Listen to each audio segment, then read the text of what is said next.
Hello Satish, office क्यों नहीं आया आज तुम? सर कल वो मैंने आपको मेल किया था ना कि मैं आज छुट्टी पे रहूंगा। सतीश 500 मेल आते हैं मेरे पास पूरे दिन में। मेल पे इन्फॉर्म करोगे तो मैं कैसे याद रखूंगा? सर मैंने वो टीम्स पे भी पिंग किया था कि आज ऑफ रहूंगा। पूरा दिन टीम से मुझे 500 लोग पिंग करते रहते हैं, मैं किस किस का मैसेज याद रखूं? सर मैंने उसके बाद व्हाट्सएप पे भी मैसेज किया था आपको ताकि आप भूल ना जाओ। या ऑफिस के काम से मुझे फुर्सत नहीं है, अब मैं क्या व्हाट्सएप खोल के देखने बैठूं कि किसने छुट्टी अप्लाई की है किसने नहीं की है? सर मैंने इंस्टाग्राम पे भी मैसेज भेज के आपको रिमाइंडर डाला था।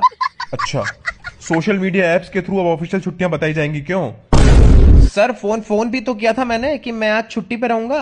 मैं काम में बिजी होऊंगा तब तुमने फोन किया होगा, तो मुझे कोई याद नहीं कि तुमने क्या बात की उस टाइम। अरे अरे सर आपके घर भी तो आया था मैं बताने के लिए कि मैं छुट्टी पे रहूंगा। सतीश ग्रो अप, अगली बार अगर तुमने ढंग से अपनी छुट्टी के बारे में इन्फॉर्म नहीं किया ना तो तुम्हारा बोनस कट जाएगा, पहली बता रहा हूं मैं। भैंच